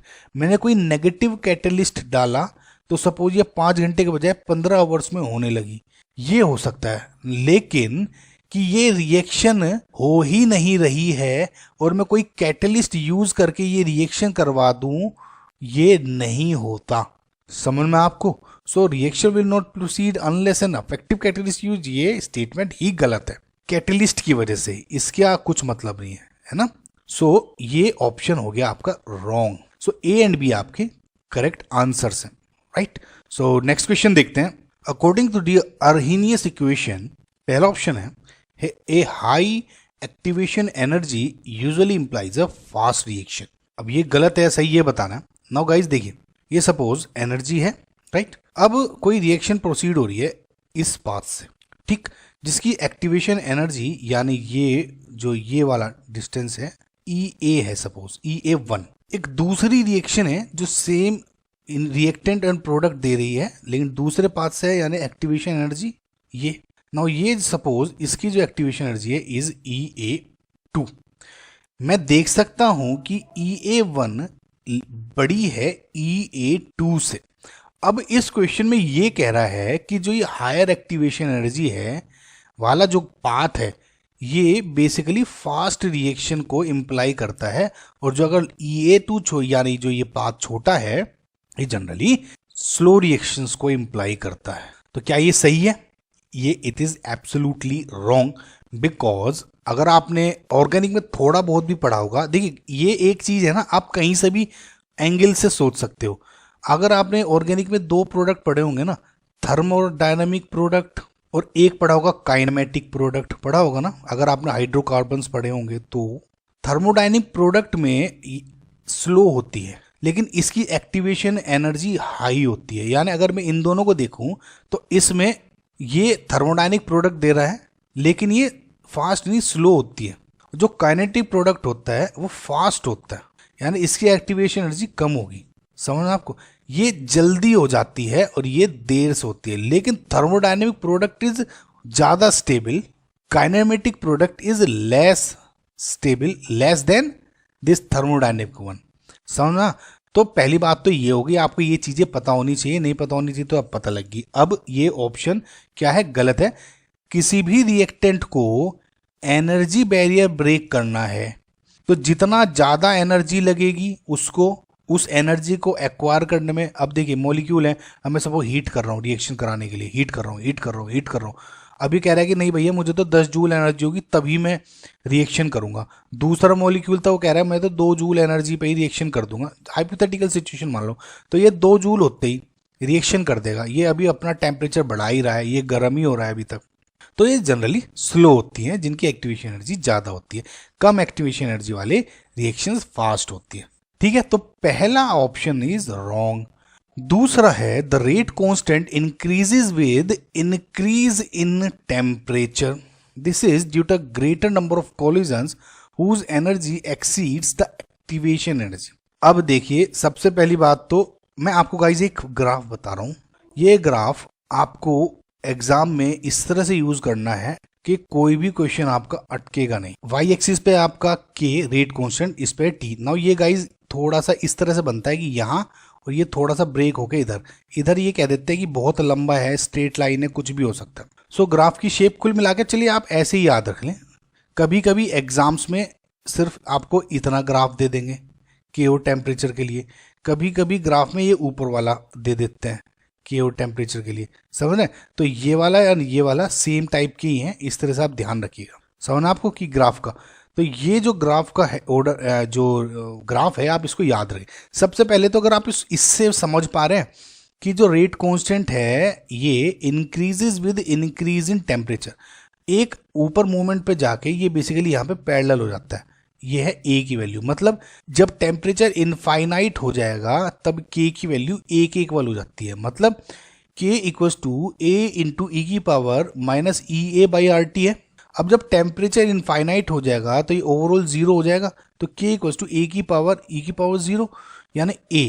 तो के इक्वल्स टू ए कब होगा ये पूछ लिया आपसे, तो कह सकते हैं जब टेम्परेचर इनफाइनाइट होगा तब इट इज पॉसिबल। नाउ एक ऑप्शन और है फ्री रेडिकल रिएक्शंस में। फ्री रेडिकल रिएक्शन आपने देखा होगा, जो टेम्परेचर बेसिकली बहुत ज़्यादा होता है, जब सनलाइट लेते हैं हम, कभी कभी टेम्परेचर बहुत ही ज़्यादा ले लेते हैं तो हम ये कह देते हैं कि जो हमारा मॉलिक्यूल का बॉन्ड है वो टूट जाता है, फिशन हो जाता है, right, because it is high temperature है बहुत। सो फ्री रेडिकल जो रिएक्शंस हैं इसमें आपसे पूछा जा सकता है कि के की वैल्यू ए के इक्वल होती है। ऑप्शन में दे दिया कि के इक्वल, अब आप देखेंगे टी इनफाइनाइट पे होगा, अब आप कंफ्यूज हो जाएंगे कि भैया इनफाइनाइट किस पे होगा टेम्परेचर। अब सिंपल फ्री रेडिकल जो रिएक्शंस हैं उस पे आपका जो ये आंसर है कि के इक्वल टू ए हो जाएगा। ये तो बात हो गई। क्या रेट ऑफ जो रेट कौन से increases with increase in temperature, yes prove हो रहा है ना, यस ठीक है। This is due to the greater number of collisions whose energy exceeds the activation energy. अब ये क्या है, बेसिकली वही जो आपने ग्राफ बनाया था, मैं जो करेक्ट रीजन है वो बता रहा हूँ। ये तो ग्राफ आपने याद कर लिया। देखिए मैंने आपको कहा था कि फ्रैक्शन ऑफ मॉलिक्यूल जो टकरा रहे हैं और जो एनर्जी में आप ग्राफ बनाते हैं, तो ये जो पॉइंट है बेसिकली एक्टिवेशन एनर्जी को रिप्रेजेंट करता है। समझ में आपको गाइस? तो ये जितने मॉलिक्यूल्स हैं ये वे मॉलिक्यूल्स हैं जो कि एक्चुअली में उतनी एनर्जी रखते हैं। तो जैसे अगर आप टेम्परेचर बढ़ाओगे गाइस, समझ में आ रहा है आपको, जैसे जैसे यू इंक्रीज द टेम्परेचर, हम ये देखते हैं कि जो ये मॉलिक्यूल है ना, ये जो ग्राफ है इधर ऐसा आ जाता है यू, जैसे आपने टेम्परेचर और बढ़ा यू, समझ में आपको? तो अब देखिए कितना अच्छा पॉइंट है, ये एक्टिवेशन एनर्जी का तो सेम है, ये T1 के लिए था, ये T2 के लिए T3। Now here it is कि T1 T2 एंड T3 इसलिए हो रहा है जैसे जैसे आप टेम्परेचर बढ़ा रहे हैं, जो ये ग्राफ है थोड़ा थोड़ा ऊपर आता जा रहा है। यानी इस केस में इतने मॉलिक्यूल्स है, इस केस में इतने मॉलिक्यूल्स हैं ये ग्राफ के नीचे, और जो ये वाला केस है T3 में, इस केस में इतने मॉलिक्यूल्स हैं जो कि एनर्जी रखते हैं उतनी जो कि रिएक्शन कर पाए। समझ में आपको गाइस? तो ये जो ग्राफ है गाइस, ये याद कर ले एकदम कि टेम्परेचर बढ़ाया और ये जो ग्राफ है बेसिकली कैसे गिर जाता है। देखिए ऐसे आपने स्टेट्स ऑफ मैटर में पढ़ा होगा, ये टी है, टेम्परेचर बढ़ाया तो ये थोड़ा सा पीक डिक्रीज हो जाएगी लेकिन ऊपर से इधर आ जाएगा, फिर करेंगे तो पीक डिक्रीज आएगी लेकिन ऊपर हो जाएगा। समझना है? तो इस तरह ग्राफ बनता है। तो बेसिकली ये ऑप्शन सही है। वे ये क्या है, फ्रैक्शन मॉलिक्यूल्स हैं जो कि कोलाइड कर सकते हैं, वो इंक्रीज हो जाते हैं। आई होप गाइज ये तो मैं आपको अच्छी तरह से समझा पाया हूँ। ये जो ग्राफ था वो आप याद रख लें। सी ऑप्शन क्या है, higher the magnitude of activation energy stronger is the temperature dependence of the rate constant. ये गाइज सी ऑप्शन सही है। ओके, सो इसको आप याद रखें गाइज, थोड़ा आप इसको ऐसे याद रख लें KTEA से कि एक्टिवेशन एनर्जी बढ़ी, टेम्परेचर बढ़ा, एक्टिवेशन एनर्जी बढ़ी, इनका ये एक सेम ऑर्डर में है कि EA बढ़ा, T बढ़ा, K बढ़ा, K बढ़ा, T बढ़ा, EA बढ़ा, समझ रहे? तो ये ऐसा है गाइज, इसको आप याद कर ले थोड़ा सा।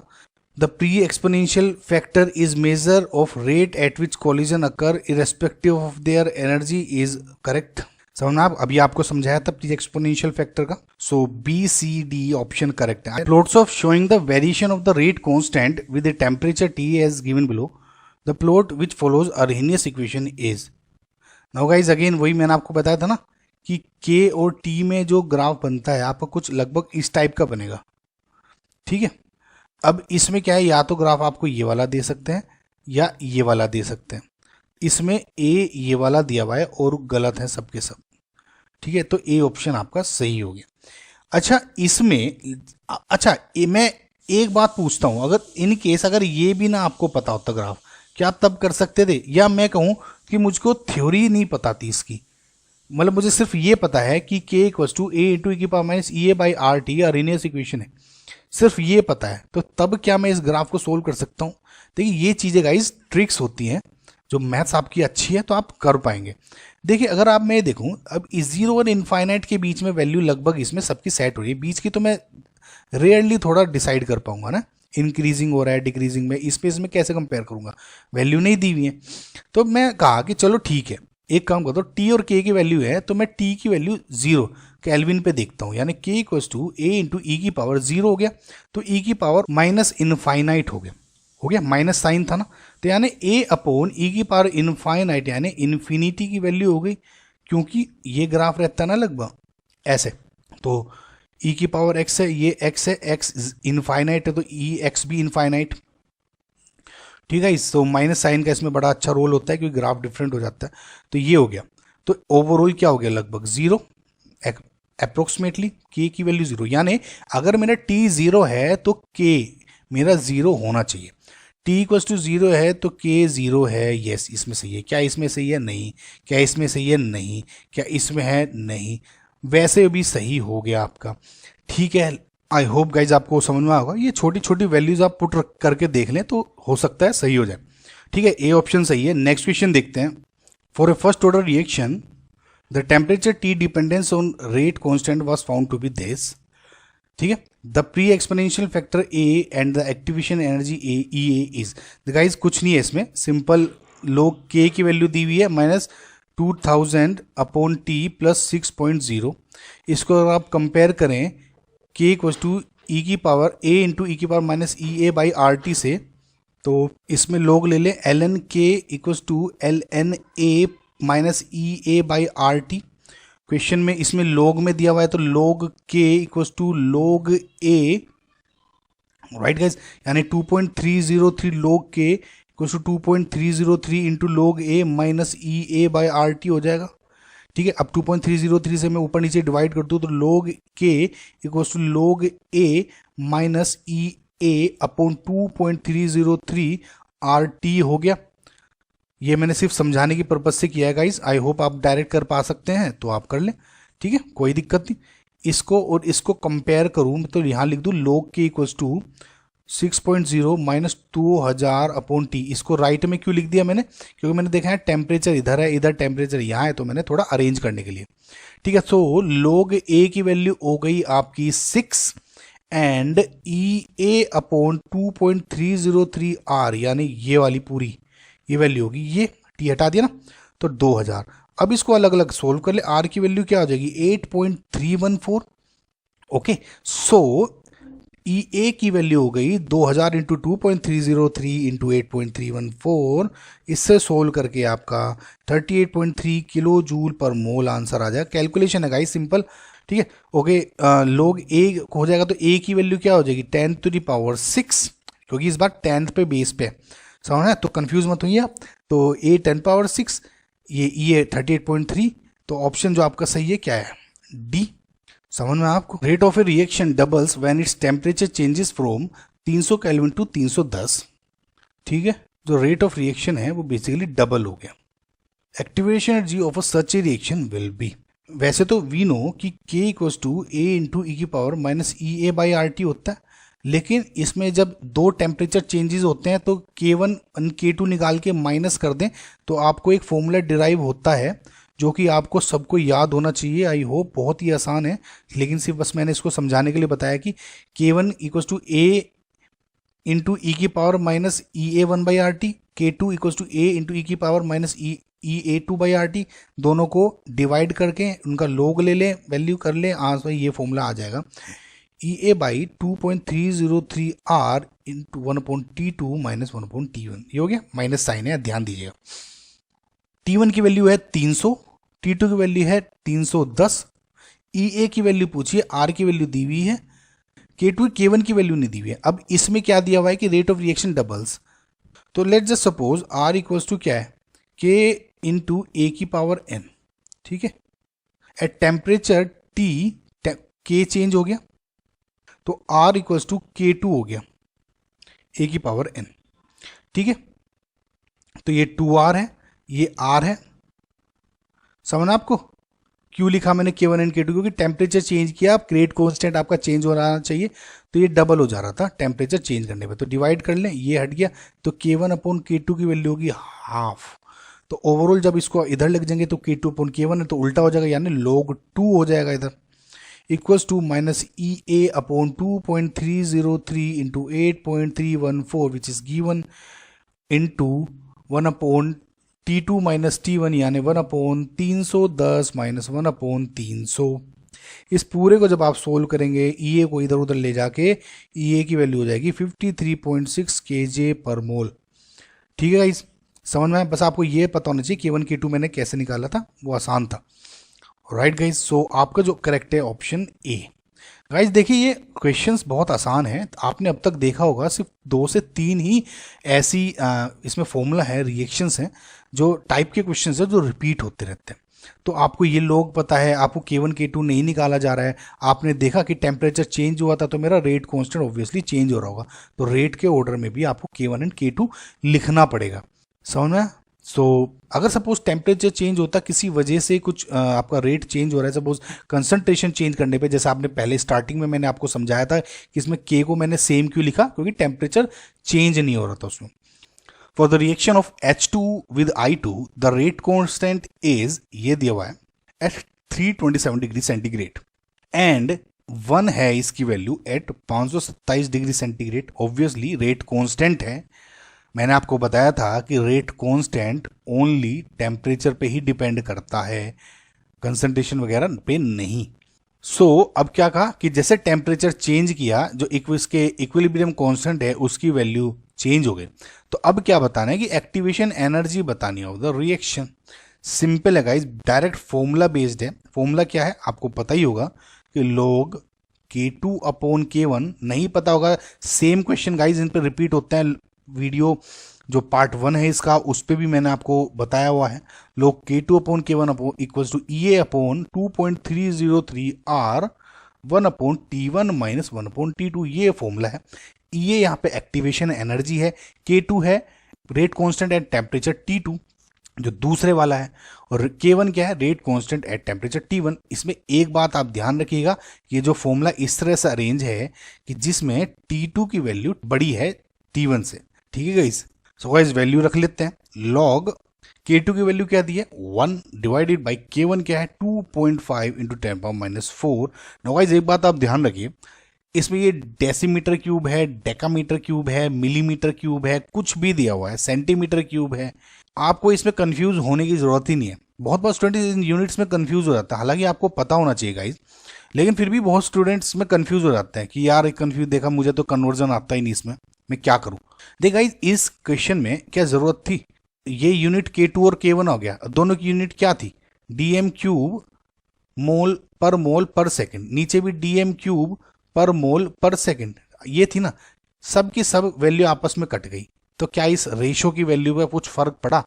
कुछ नहीं फर्क पड़ा, यहाँ पे कुछ भी हो जाता, इसकी वैल्यू पे मेरा ओवरऑल आंसर पे कुछ फर्क ही नहीं पड़ने वाला था, समझ में आया? तो इस तरह से आप क्वेश्चन पे थोड़ी चीज़ें पहले एनालाइज कर लिया करें। बहुत बार स्टूडेंट्स गलती कर देते हैं, ये बिलीव मी कुछ ऐसा होता नहीं। नाउ ई की वैल्यू आपको निकालनी है 2.303।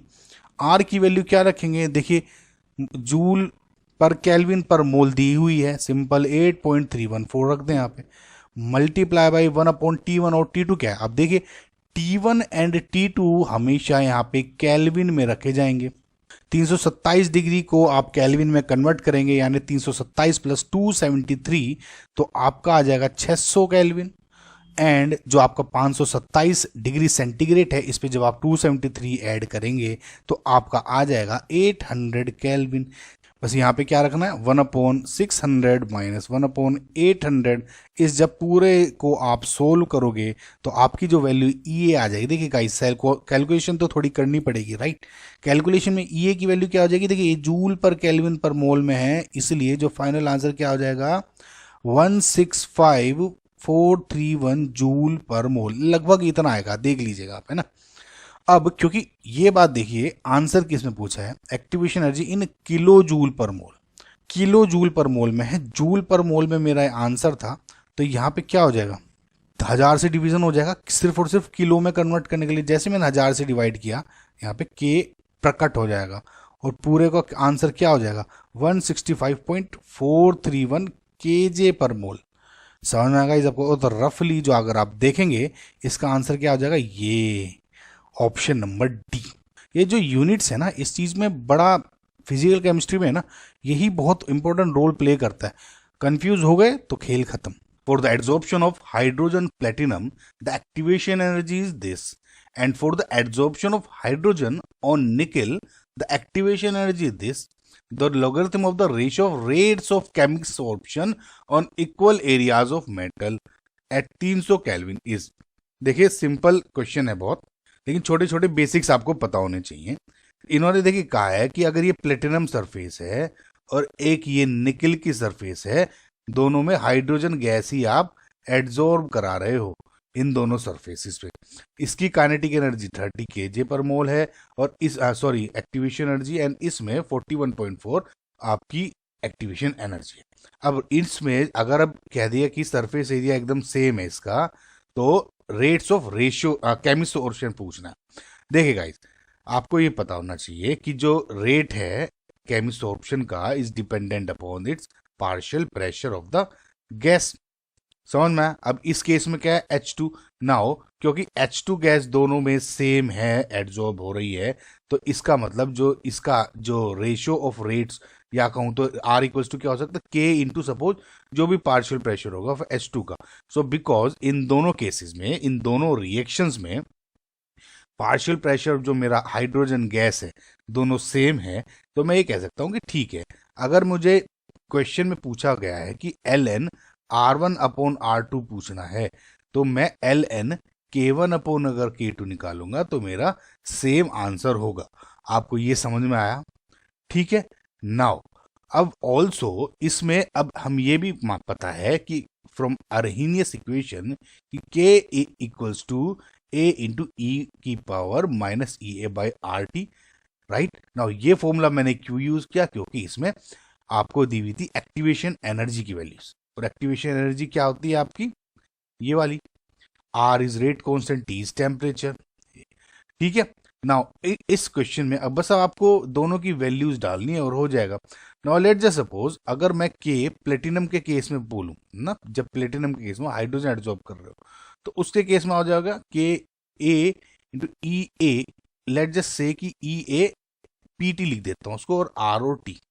और दूसरा जो KNI निकल के केस में हो रहा है, यानी उसमें A इंटू ई की पावर माइनस EA, और ये लेट जस्ट सपोज निकल की केस में RT, ठीक है। समझ में। बस अब आपको इस दोनों इक्वेशन को डिवाइड करना है। अब डिवाइड जब इसको करोगे आप, तो देखिए ये कैंसिल आउट हो गया, तो KPT upon KNI equals to हो गया E टू द पावर, और यहाँ पे आपका EANI minus EAPT upon RT। अब इसमें लॉग ले लीजिए दोनों तरफ, ln KPT upon KNI, correct, और इधर हो गया EANI minus EAPT divided by RT। Okay guys, now क्योंकि क्वेश्चन में पूछा गया है लोगरिथम, ठीक है, आप इसको क्या कर दो 2.3 और इनटू लॉग ऑफ के पी टी अपॉन के एन आई, और इधर ये वैल्यू हो गई पूरी की पूरी, ठीक है। तो E A N I minus E A P T divided by R T, ये 2.3 इधर लिख लेते हैं, करेक्ट। बस अब आप इसकी में वैल्यूज डाल लीजिए। ई एन आई क्या है 41.4 माइनस ई ये 30, और मल्टीप्लाई कर लीजिए इससे 1000 से, बिकॉज इसमें किलो जूल पर मोल दिया हुआ है, हमें जूल में चाहिए क्योंकि बाकी सारी वैल्यूज जूल में है। आर हो गया आपका 8.3, टी हो गया 300 केल्विन, एंड आपका एल ये जो 2.3 ये वाला हो गया। समझ में आपको? बस इसको सोल्व करेंगे, आपका रफली 1.99 आंसर आ जाएगा। अब क्योंकि नियरेस्ट इंटीजर का है तो answer will be 2। I hope guys आपको ये क्वेश्चन समझ में आएगा। मेन इंपॉर्टेंट आपको चीज ये समझनी थी कि रेट आपके पार्शियल प्रेशर पर डिपेंड है, और किस तरह से जो रेट ऑफ रेशियोज आया है, और हम इसको इस तरह से क्यों कैलकुलेट कर रहे हैं, ठीक है। सो नेक्स्ट क्वेश्चन देखते हैं।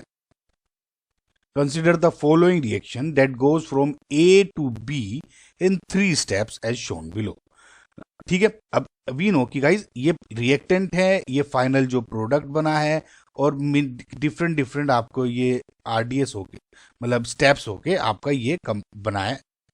अब आपको ये बताने कि नंबर ऑफ इंटरमीडिएट्स कितने हैं, नंबर ऑफ एक्टिवेटेड कॉम्प्लेक्स कितने हैं, रेट डिटरमाइन स्टेप क्या है। देखिए, सबसे पहले तो रेट डिटरमाइन स्टेप निकाल लेते हैं क्योंकि वो सबसे इजी होता है। रेट डिटरमाइनिंग स्टेप किसी रिएक्शन का स्लोएस्ट स्टेप होता है, ठीक है। स्लोएस्ट स्टेप कहूं और या दूसरे शब्दों में कहूं तो जिसमें हाईएस्ट एक्टिवेशन एनर्जी होती है, दैट मीन्स ई ए, वो आपका स्लोएस्ट स्टेप होता है, और कहते हैं तो वो आपका आरडीएस होता है। अगर इसमें आप देखोगे ये वाला जो है इसमें हाईएस्ट आपकी एक्टिवेशन एनर्जी है, ठीक है, इसमें इतनी है, सिर्फ इसमें इतनी है। तो ये वाला जो है स्टेप 2 ये आपका आरडीएस है। तो स्टेप 2 ये या ये हो सकता है, ठीक है। तो इसका मतलब तीसरा और चौथा तो आपको कट गया। अब इसमें पूछा है number of intermediates. Now guys, अब एक बात बताइए, नंबर ऑफ इंटरमीडिएट्स क्या बनेंगे। मैंने ये प्रोडक्ट बनाया, अगर मेरा सिर्फ एक रिएक्शन होती इस तरह ग्राफ बनता, ए एंड बी मेरा प्रोडक्ट बन गया। लेकिन अगर मुझे ये इसके बजाय साथ साथ रिएक्शन दूसरी और हो रही है, और फिर ये मेरा सी प्रोडक्ट बना, तो मैं क्या कहता हूं, ये जो मेरा स्टेप है ये फाइनल, ये एक मेरा इंटरमीडिएट बना है। ये इंटरमीडिएट है, ये क्या होती हैं, ये ट्रांजिशन स्टेट्स होती हैं, टीएस। समझे, ट्रांजिशन स्टेट्स, या फिर इनको क्या बोलते हैं, एक्टिवेटेड कॉम्प्लेक्स, ठीक है। ट्रांजिशन स्टेट या एक्टिवेटेड कॉम्प्लेक्स, ये जो टॉप वाली पोजीशंस है, और जो ये वाली बीच में होती है ये बोलते हैं इंटरमीडिएट्स। समझना है, बहुत बेसिक चीजें होती हैं गाइस, आई होप आपने कई बार पढ़ चुके होंगे। तो अगर अब इसमें देखोगे तो नंबर ऑफ एक्टिवेटेड कॉम्प्लेक्स क्या होगी, 1 2 एंड 3, तो यानी 3, ठीक है। एंड इंटरमीडिएट्स कितना हो गए, 1 एंड 2, समझ है, तो 1 एंड 2। तो आई होप आपको समझ में होगा, जो ऑप्शन 1 है इज योर करेक्ट आंसर। बिल्कुल बेसिक पे डिपेंड था, लेकिन अच्छा क्वेश्चन था। नेक्स्ट क्वेश्चन देखते हैं। The number of given statements which is और are correct.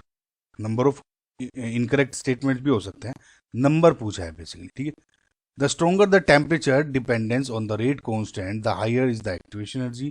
If reaction has zero activation energy, the rate is independent of temperature. The stronger the temperature dependence of the rate constant, the smaller is the activation energy. There is no correlation between temperature and rate constant. देखिए, कुल मिला के जो आपका rate constant के है और जो एक्टिवेशन एनर्जी है उसमें रिलेशन पूछा गया है कि क्या इंक्रीज करेंगे, क्या डिपेंडेंसी है। सो जो आपकी अर्हेनियस इक्वेशन है वो उससे देखते हैं कि क्या होता है। तो अर्हेनियस इक्वेशन में K equals to A to E की to the power minus E A by R T हो गया। अब दोनों तरफ लॉग ले लेते हैं, तो log K equals to log A minus E A upon 2.303 R N 1 upon T. तो लगभग इस तरह से आपका ग्राफ बन गया।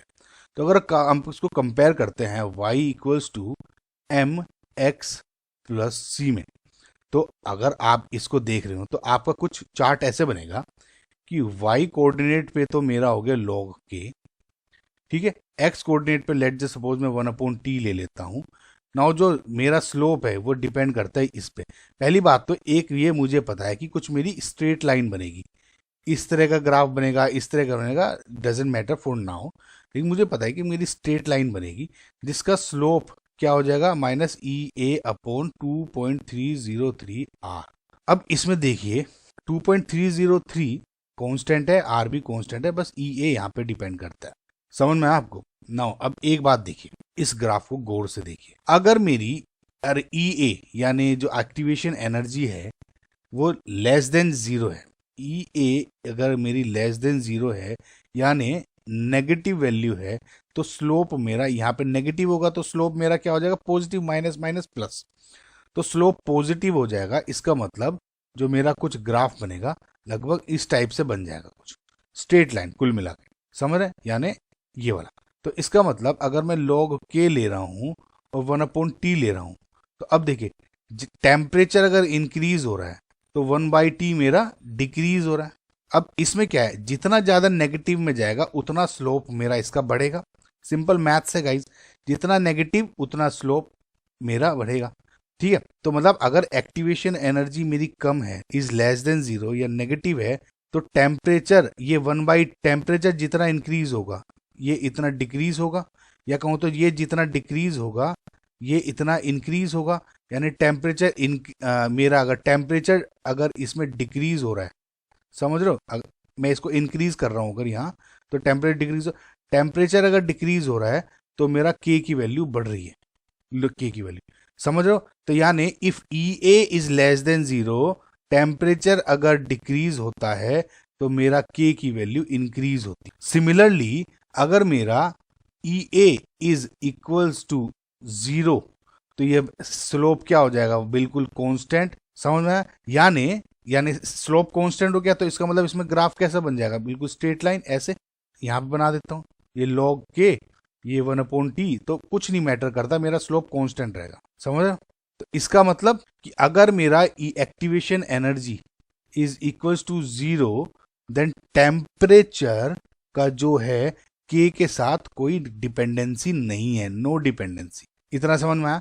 सिमिलरली अगर ई ए मेरा ग्रेटर देन जीरो है तो स्लोप मेरा नेगेटिव होगा, ये वाला इस तरह का ग्राफ बनेगा। यानी अगर मेरा 1/t राइट साइड में इंक्रीज हो रहा है, यानी t राइट साइड में डिक्रीज हो रहा है, ठीक है, t डिक्रीज हो रहा है, तो log k की वैल्यू क्या हो रही है, जैसे जैसे नीचे आ रहा है डिक्रीज हो रही है, समझ रहे? तो यानी अगर E A is greater than zero, t decrease, then k decrease. तो मेरा जो फाइनल इसमें क्या आपका बन गया, ये वाली तीन चीजें आ गई। गाइज आई होप आप ये जो ग्राफिकल जो प्रेजेंटेशन है इसको आप समझ पाए होंगे कि मैं एक्चुअली में क्या कहना चाह रहा था। तो E A less than zero, T और K inversely proportional, E A equals to zero तो no dependency, and E A अगर ग्रेटर देन जीरो तो टी डिक्रीज या इंक्रीज, तो अकॉर्डिंगली के भी डिक्रीज या इंक्रीज होगा, डायरेक्टली प्रोपोर्शनल है। सो गाइज ऑप्शन देखते हैं। पहला है the stronger the temperature dependence of rate constant the higher is the activation energy. So basically क्या कहा है कि अगर एक्टिवेशन एनर्जी जितनी ज्यादा है तो टेम्परेचर और के बेसिकली को डिपेंडेंट हो गया, डायरेक्ट प्रोपोर्शनल हो गया, which is a correct statement, right. If reaction has activation energy zero, the rate is independent of temperature. Obviously this is correct, जैसे आपको इस वाले ऑप्शन में दिखा दिया है। The stronger the temperature dependence of rate constant, the smaller is the activation energy. नहीं, the stronger is that, ये ई ग्रेटर देन जीरो है तो डायरेक्ट प्रोपोर्शनल है, ई लेस देन जीरो है तो उल्टा प्रोपोर्शनल होता है, right. This is incorrect. If there is no correlation between temperature and rate constant, then it mean the reaction has negative activation energy. Negative activation में ये वाला concept होता है, ये वाला नहीं होता। तो आई होप समझ में आओगे। तो ये दो इनकरेक्ट, तो 1 2 है, तो नंबर ऑफ गिवन स्टेट में विचार करेक्ट क्या है, 2, A and B. I hope guys आपको समझ में आएगा, ये बेसिकली कंसेप्ट समझ में आएगा, कंसेप्ट समझना ज्यादा इंपॉर्टेंट है, ठीक है। सो नेक्स्ट क्वेश्चन देखते हैं। The correct reaction profile diagram for a positive catalyst reaction is.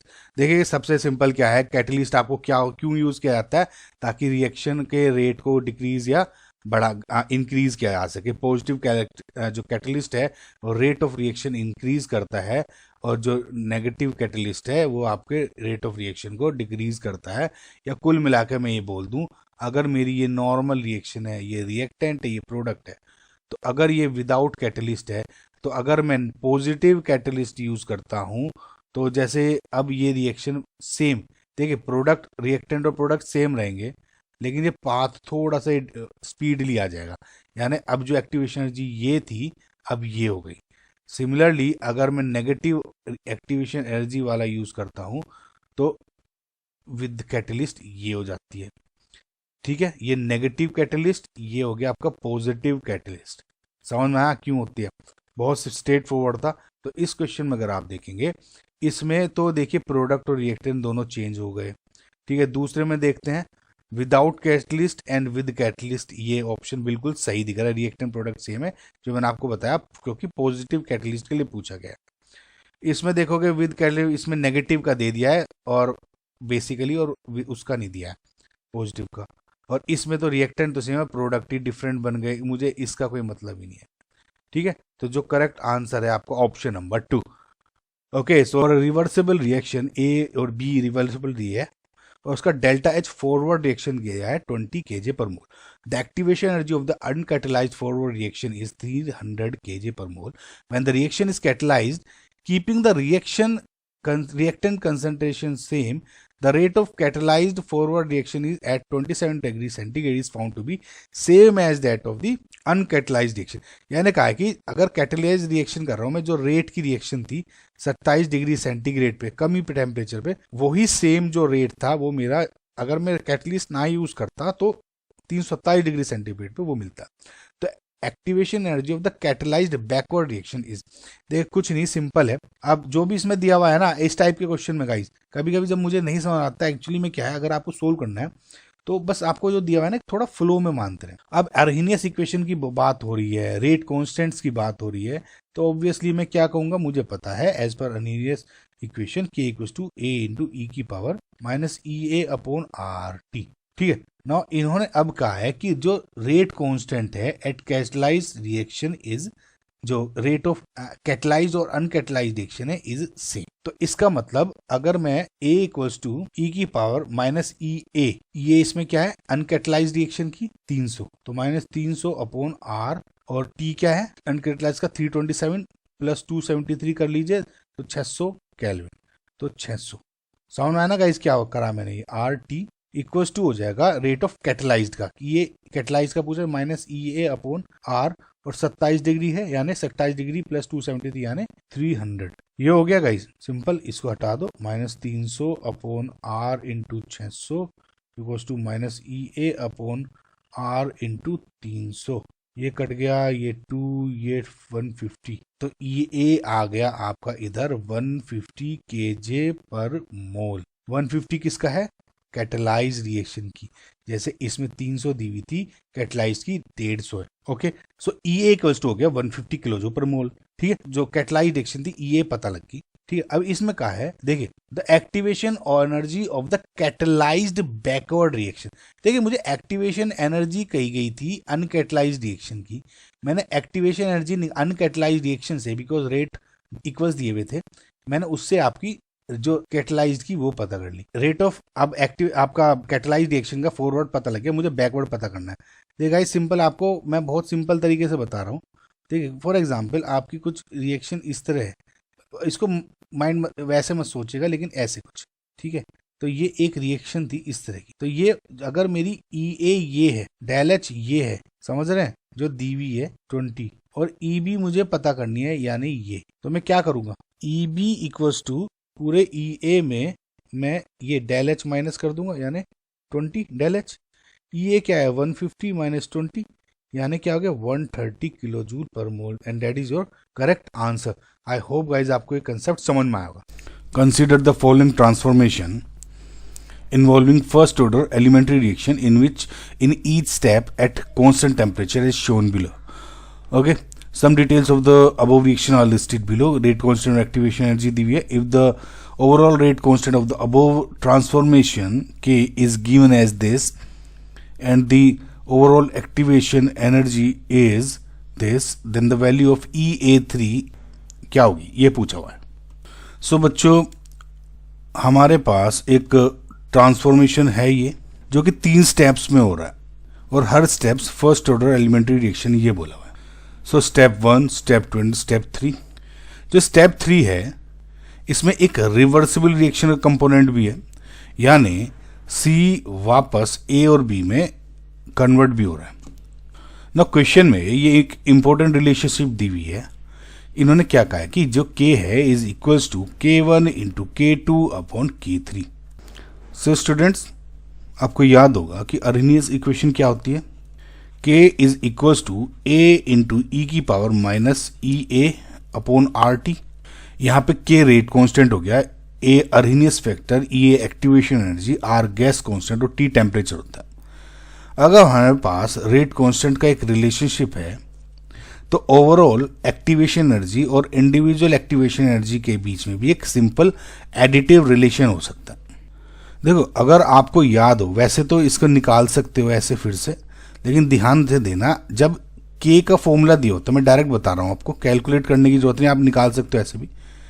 जब k जैसे इसमें रेट कॉन्स्टेंट्स अगर प्रोडक्ट में दी हुई है ना, तो इनकी रेस्पेक्टिव जो अर्हेनियस एनर्जीज है, यानी लेट जैसे ये E1 है और ये EA2 है, तो इसको आप जब इनका लेट जैसे कि k is equal to k1 upon k2 है, तो इनकी रेस्पेक्टिव एनर्जी जो EA होगी तो आप ऐसे लिख सकते हो EA1 प्लस EA2। और जब लेट जस्ट से कि अगर k is equal to k1 divide by k2 होता है तो इनकी रेस्पेक्टिव एनर्जी, एक्टिवेशन एनर्जी कैसे लिख सकते हो, E equals to EA1 minus EA2।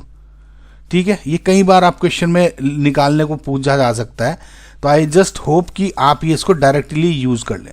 अगर ये पता लग गया है तो यहाँ पे क्योंकि k is equal to k1 और k2 अपॉन k3 है, तो वी कैन से कि जो ओवरऑल एक्टिवेशन एनर्जी है that is EA will equals to EA1 plus EA2 है ना, माइनस EA3। नाउ स्टूडेंट्स, मैं अगेन आपको कह रहा हूँ ये फॉर्मूला कैसे निकाला गया है, इसकी वैल्यूज डायरेक्ट रख के, जैसे a equals to minus E A upon R T equals to A E minus EA1 upon EA/RT into EA2, इस तरह से, और डिवाइडेड बाई, तो उसको जब EA के लिए सोल्व करते हो तो यही रिलेशन बनता है। डायरेक्ट याद होगा आपको, है ना, याद कर लो, नहीं है तो। देखिए, अगर आपने अब यहाँ तक पहुँच गए हो आप, तो आपको बहुत सिंपल हो गया है, बस अब आपको वैल्यूज सब्स्टिट्यूट करनी है।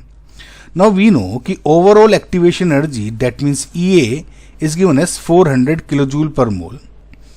K1 के लिए दी हुई है 300 एंड K2 के लिए दी हुई है 200, और ये E3 निकालनी है, बस रख देते हैं वैल्यूज। सो EA1 क्या हो जाएगा, यहाँ पे 400 equals to 300 plus 200 and minus EA3, यानी 400 is equals to 500 minus EA3।